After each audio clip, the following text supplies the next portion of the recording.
That simple statement, I chose to do it consciously, means you've got control. So yes, I'm stepping into a little bit of a lion's den. It's going to be a challenge, but I know what's coming and I'm going to be prepared. And sometimes maybe not as prepared as I need to be, but I've got a blueprint and a framework that I can work with. I've got people around me that can support me and guide me and be objective.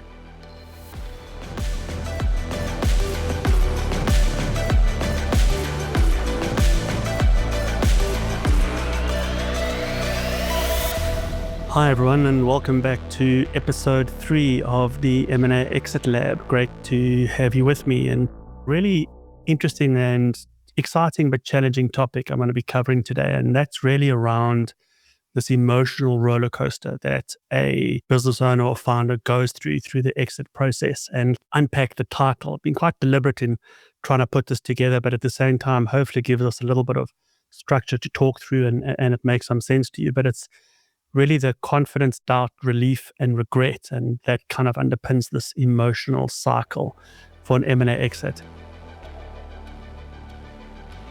At the outset, I think what's really important is both myself and my partner, Rick, we've walked this journey hundreds of times, literally with our clients. And if you listening and watching this podcast as a business owner or founder, every situation is unique. So really not trying to sit here and almost be a hypocrite to say I know exactly what you're going through, but there's some really common alignments, I guess, and issues and challenges that one needs to go through. And I think what's really important, although we end off with this statement around regret, is that you'll see towards the end of this episode, there is light at the end of the tunnel.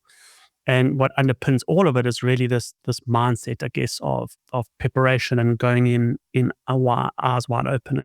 To set a context, I think, for this emotional roller coaster, and maybe some of this resonates with you, but if you look at the traditional space, the traditional transactions that take place, the traditional advisor approach, investment banking approach, broking approach, the majority of the deal, if you like, is around the transaction itself, around the business. And what happens towards the back end of that, it's, as things start getting aligned from a business perspective, as the individual, the founder or business owner, only towards the end when kind of the finality of it starts sinking in, the reality of what's actually taking place, the fundamental shift in your role, post the transaction, only then does it start really resonating around like, but what about me? And if you can take a step back and whatever your exit process is going to look like, or the journey that you're in, or maybe you're in, one of these exits already or through the processes, we always say you've got to separate the two. So there's fundamentally two exits here. One is the business. So yes, what you've built over the years. And in reality, this is a huge part of your life. And probably up until recently, when you're approaching this exit, you start, realizing that you're pretty much defined by this business and the legacy that you're building, and ultimately, what is this transaction going to look like at the end? But at the same time, there's you, the individuals, if there's multiple shareholders in this business. And it's really important to separate the two, because the journeys are very different. I'll kind of get a little bit into solution mode towards the end of this episode, but it's really important to understand that there are two. And as I mentioned in the opening, this is really almost a zero-sum game, a pressure vessel, where you've got the business and you as the individual, and there's got to be give. And that give is really around, if everything builds up from a business perspective, shifts your requirements or your imperatives as the individual, to the back end of the deal, they're going to surface at some stage. And, rather identify what those are going to look like and how to manage those, ideally early on in the process than not, then let it just all fall over after a whole lot of, blood, sweat, and tears, a really exhausting exit process and due diligence and or negotiation, and try and come up with some sort of game plan or framework. Before we get there, it's just really, as I mentioned in the title, we're looking at confidence, doubt, relief, and regret. And to break those down, to give some structure to the episode, it's really starting with confidence. And if we were to go back to when somebody approaches you, or you explore this exit plan, if you like, I think for many business owners, there's this degree of curiosity. I've worked so hard, got a great business, in my opinion. Let me kind of see where this can go, and there's sometimes a false sense of security, and sometimes it may be real, but this quiet readiness, if you like, to let me go out there, let me kick some tires, and let's see how this plays out. But it's still in your mindset. It's just exploring. And you normally explore because you got there because of a trigger. The trigger could be an opportunity. There's a growth opportunity. Someone, or you've heard of something, or you've read something, whatever it may be. In many stages, it could be fatigue, like you're tired, and we always underestimate. And I was chatting to my partner the other day, and you realize this entrepreneurial journey is damn exhausting, and it's up and down and all of those things. And you do reach that stage where it's just like it's enough, And for those of you that are watching this that aren't from South Africa, we got this great local term, if you like, Afrikaans term, which is called gatvol, which means I've just had enough. And we speak to many business owners, and they're at that point. You just kind of, I've had enough, and I'm tired, and I would just want to see what's out there. And then obviously there could be a stage in life. You could be at a certain age, and it's time to explore the next chapter, retirement, whatever that looks like. But what underpins this whole confidence phase, if you like, is you feel in control still, because you kicking some tires, you're just getting a feel for the lay of the land. You're trying to understand, is there something out there? And it's arm's length. And in many cases, emotionally, you're quite detached, because it's like, it could go somewhere, it may not go somewhere. And I often feel that I don't want to overcommit, because then I could be disappointed or get overly excited or get on this roller coaster. So let me hold my cards pretty close to my chest and understand what's out there. And often what happens in this phase is you compartmentalize or reframe this phase to almost test the water. And this can show up in maybe only just a valuation. What is my business worth? How does the market see this? And you can almost trivialize what this exit process is going to look like, because it's not actually treating it as just a valuation. It's actually a life transition. And when I went back, and opened up with this separation from you as the individual, or individuals from the entity itself, this is a transition. And sometimes, we underestimate what this is really representing, because we just get on the railway tracks and we follow this path, and it feels good. Somebody's knocked on my door and they like my business. The valuation seems pretty cool. Let's see where this can go. And that's where you get into this next phase, because now all of a sudden there's this interest, and you start feeling this degree of exposure or vulnerability, because like most privately owned business, it's private, and many parties aren't allowed to look into the inner sanctum, if you like. Now all of a sudden, someone's knocked at the door, there's potentially an interesting offer on the table or letter of intent. Now you've got outsiders knocking at the door, starting to look under the hood in your business, starting to question the quality of the data, scrutinizing the information, playing around in the data rooms, really starting to see, like, have you built, at face value, you've built something great, but have you really?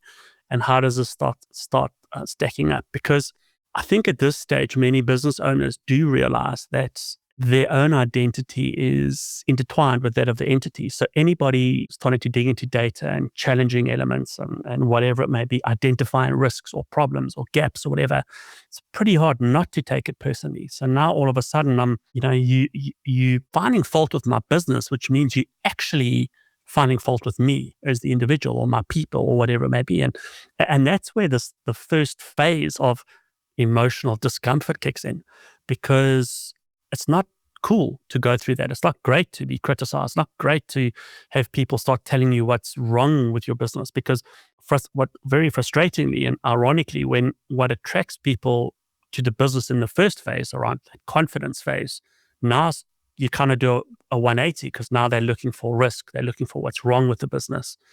And that never shows up well. And your risk in this phase from an emotional perspective is defensiveness and maybe withholding some information, not necessarily intentionally, but it's kind of like the more you put out there, the more it's going to, get criticized or challenged or whatever it may be. And in many cases, because of this emotional discomfort that you're feeling, the progress slows down because you've got to almost psych yourself up. It's almost like before a big game, when you go out there and face the due diligence team or whoever they're negotiating on the other side of the table. So it's really tough. And I think that's, leads into, under doubt, the next phase, which is around this, this doubt, this second guessing, we call it this emotional whiplash where you start questioning, yeah, I didn't sign up for this. Like, is this really worth it? I've got a great business, so now I want to sell it. Someone's now telling me like it's not as great as it seems and all of those things. And it really kind of strikes to your core. And that's a very tough place to be. And yeah, that trade-off to say like, well, I've walked a long way through this deal, but I don't know if it's worth it. I don't want to be treated like this. And you also then start reconciling the valuation that's on the table versus the mismatch now around expectations. Because yes, when someone puts a value forward, it looks like, a decent offer. Now on the receiving end of this abuse, if you like, you're just thinking, well, I can't reconcile this. They're actually not paying me enough. The numbers aren't right. And it starts playing on your mind around, but I sacrificed so much. I think back on all of those past sacrifices, and I look at how does this reconcile to future fears now? Because, what if I don't do this? What if I do this? Is it enough? Is the deal great? Is the deal or the premium that's been paid, does that compensate me enough to be on the receiving end of all of this negative stuff, the negative input and challenging and all of those things? And I've had it recently actually on a deal where literally there were 2 or 3, maybe even 4 occasions where, because it was long, it was intense, it was drawn out, it was just one of those situations where you really, you almost want to pull out on principle. And our client was in that space. It's like, I don't need to deal with this anymore. I'm going to just pull out. But it's important to take that step back and look at it objectively. And I'll unpack that, a little bit more. But this is probably of the riskiest phases to be in, because, when you're questioning it, to this degree, is it worth it? Going through your mind, this washing machine of all of these emotions, you run the risk of self-sabotaging, because none of us like to be challenged. None of us, like to be told like, okay, you've spent 30 years building a great business, but here's the laundry list of what came out as red flags in a due diligence report. And that's where you're like, well, I'm done. Let me just walk away. And that's where you've got to keep, just some fresh perspective. You've got to keep alignment to what are the real objectives to you, heading out on this journey and exploring and making sure that you're going to eventually get there. From all this doubt and this uncertainty and all of these issues, it's ironic because you go from doubt into this degree of relief in a way that the deal is done. As I got through it, and you can tick those boxes, and hopefully there's a decent check. But then at the same time, there's this shift because you lose your identity, and it's like, who am I? What does my life look like? Who am I without this business? And this often happens around a time that's really close to signing or signing itself. Because it's quite interesting. You can go for months through an intense due diligence process where you're being challenged and questioned and just bombarded. And there's negotiations and advisors and a whole lot of moving parts, and still not take it that seriously from the perspective of there's an out. There's a pull in case of emergency. And all of us, we tackle things like that because this is the one situation, probably one of the few in life as an entrepreneurial business owner where, I look at this little book up on the corner. It's called One Shot. And, I wrote that booklet, if you like, or ebook, because you get one shot to do this and do this properly. So, when it all culminates into this, okay, we've done everything, we've agreed the terms. Now it's time to put ink to paper, to make this binding, to finalize this. That's often where this lead weight just drops. And it's like, this is it. It's such a big decision. When I sign this, the chapter changes. My life changes. My outlook changes. My identity changes. And it's one of these situations where, you strike this balance between, yes, there's relief, done a great job, but on the flip side, you've got almost grief because you're losing something. It's like losing a long-term relationship. And yes, there could be compensation in the form of value or liquidity, but that doesn't, in many cases, subsidize this emotional gap or hole that exists because of that. And I think often what happens is, through this process, we always talk when somebody looks at your business and they're trying to understand how competitive or defendable your business is. There's this term called the competitive moat. In other words, like a castle of old, there's a moat that would protect, outsiders getting in. So from a business perspective, what is that moat? Is it your IP? Is it your R&D? Is it your pricing, product, channel, team, whatever that may be? But we also forget that as the individual, I've also got a moat. And that moat I call the emotional moat. And that's something you put up around yourself to protect yourself and your business, because as we mentioned earlier, it's really just one thing. But now all of a sudden, someone's chipping away at that emotional moat. And that starts getting, very uncomfortable. It's generally through that phase and when this finality sets in, where there's a degree of panic because it's like, well, I've always known my emotional moat, and the emotional moat is built around me and my business. Now I remove the business out of the mix, and it's like, okay, so what now?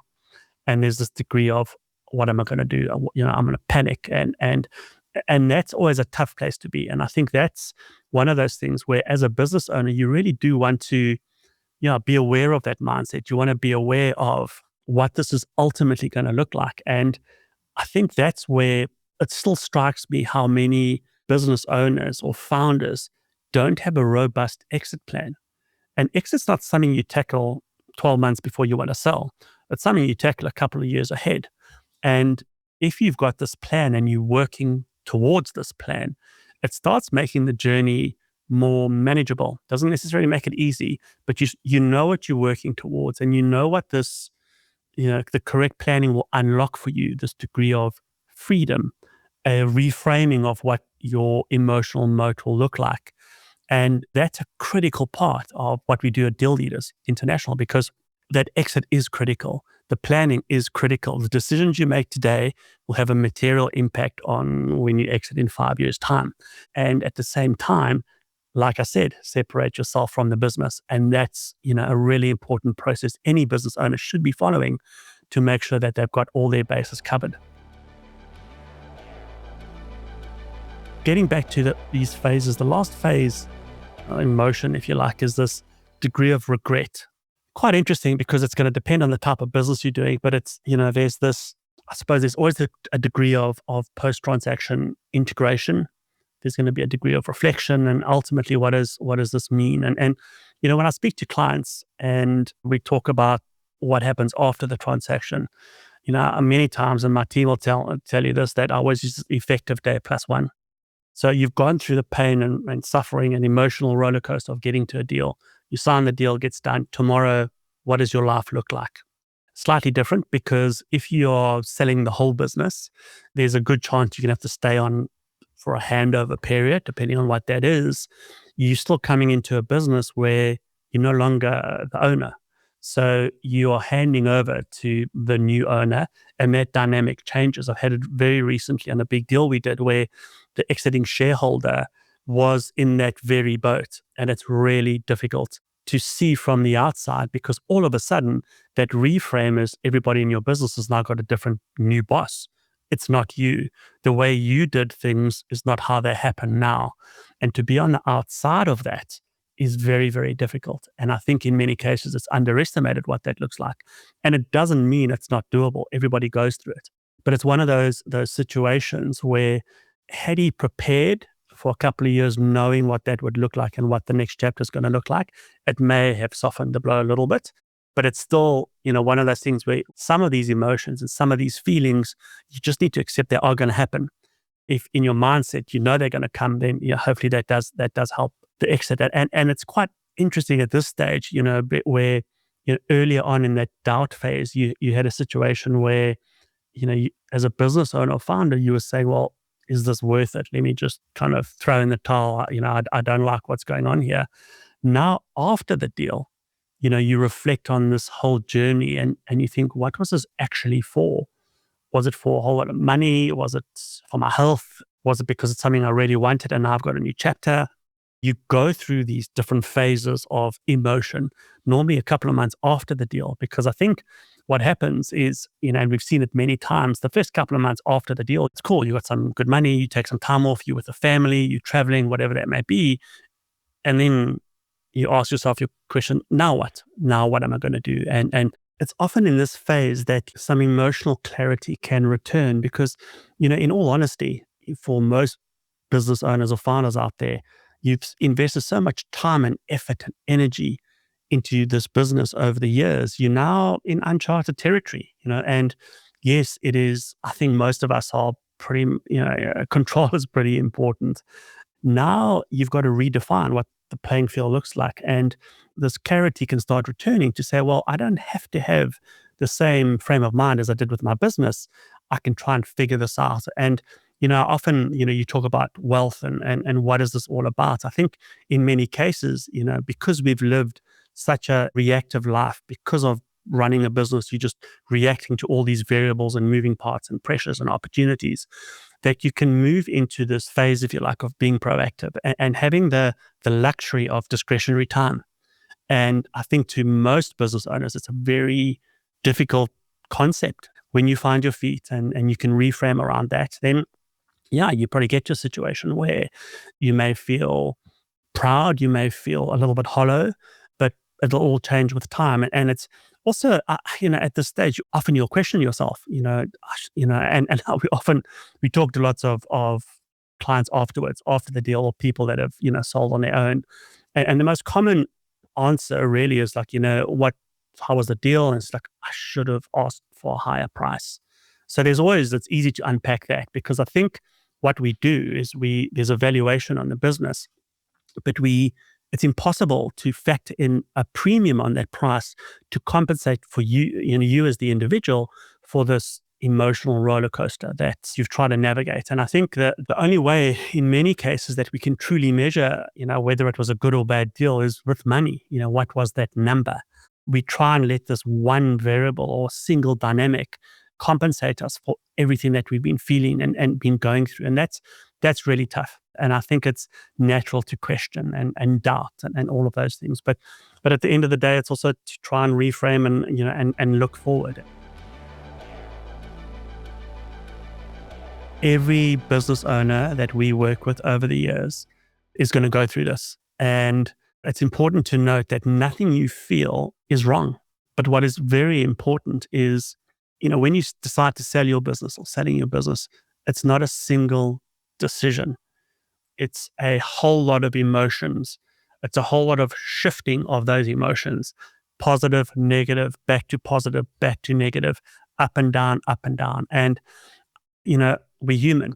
Emotions are real and we experience them. So the emotions themselves aren't the problem or the real risk. It's the expectation or the being blindsided by these emotions that you don't expect that often become the problem. And those are the elements where I think working with the right advisor, surrounding yourself with people that have walked the journey, doesn't mean they can perfectly define what you're going through. But like anything, you can create these gates, if you like, that can highlight what's going to be coming down the road. And, I always mentioned when we start out that there's always light at the end of the tunnel. This subject is not designed to put you off, exiting your business. It's hopefully designed to equip you to be able to manage this process more effectively. And I think it's never easy. It doesn't matter what deal we've ever worked on. It is just not easy because people work with people. It's the human dynamic. When we went through some of the detail earlier, that feeling exposed and vulnerable, your hands in someone else's, your future in someone else's hands, it's just very difficult to manage all of that. But going through it and managing this properly with the right people around you, it doesn't make it easier. The process doesn't get any easier. It's always hard. But what it does do, it becomes a lot clearer. And that's important because insight and clarity and preparation go a long way in making sure that you get a successful result. And a successful exit is based on many variables. And I think like I mentioned earlier, you get into this, into this confidence phase, and before you look around, you're in the middle of a due diligence, because we equate numbers. We equate numbers to, whether it's a good or bad exit. As I mentioned, when you write it, after the deal and you're reflecting on the deal, and you go back to, well, I should have been paid more. I should have been compensated more because I didn't realize this was going to be such a tough process. But what's really interesting when we speak to founders, when they look back at this exit and when they reflect on what this journey looked like, and if we could equip you as the business owner and the founder to be able to look back on this and say, I understood, based on the insights I've been given, I understood what I was walking into, and I chose to do it consciously. And that's important, because now that simple statement, I chose to do it consciously, means you've got control. So yes, I'm stepping into a little bit of a lines, then it's going to be a challenge, but I know what's coming and I'm going to be prepared, and sometimes maybe not as prepared as I need to be, but I've got a blueprint and a framework that I can work with. I've got people around me that can support me and guide me and be objective. I've had quite a few deals over the years where when you get into that phase where it's like, I'm going to throw the towel and I'm doubting absolutely everything, that ability to play the objective sounding board back to a business owner to say, look, this is why you're doing it. And, my late mom always had a very simplistic approach, which I still use to this day on many deals. And I've used it with many of our clients, where you take a page and you divide it down the middle, and on one side it's pros and the other side cons. And when you play it back to a business owner, particularly if you've made a conscious decision to do this, you can unpack, this is why you've done it. These are the real issues. And in most cases, the positives are going to outweigh the negatives. If the negatives outweigh the positives, then there's one of two challenges. And maybe, if you're in process, do this. One is you haven't got the right buyer at the table, and you haven't followed the right process. And the other one is you're not prepared enough. And prepared, like I mentioned at the outset, is prepared for your business, prepared for your people, prepared for you as, your emotional needs and your tank that needs to be filled through this process. That's a very important dynamic to manage. And, that conscious decision to move forward into this uncharted territory. It's like, you go back to the pioneers of old. Yes, you're great at building your business, and most business owners and founders that we work with haven't sold a business before. So if you're pioneering and you're going to go somewhere, first prize, you go with a guy that's been there before. Yes, it could be different time of year, different circumstances, but at least let there be a familiarity where you see something and they say, look, don't worry, it's normal. I've seen this before. It softens the blow quite a bit, and it supports that decision that you're still in control and you can deal with whatever happens there. And one of the founding principles around, building this podcast and launching the M&A Exit Lab, what it's all about is really, it's not just selling well. It comes down to exiting well. So selling well, often, you read a lot, you listen to a lot, you watch a lot. Sell is price. I buy and I sell. So I sell my business, I sold it well, great price, great structure, it all worked for me. The exit is many layers below that, kind of that principle of an iceberg. And that's what we're trying to build here. So through this journey together, hopefully this gives you insights and some guidance and some tools around how do I exit, the best way I can exit versus let me just sell my business, because it's not just transactional. It's a whole ecosystem of moving parts that have to be mentioned and managed.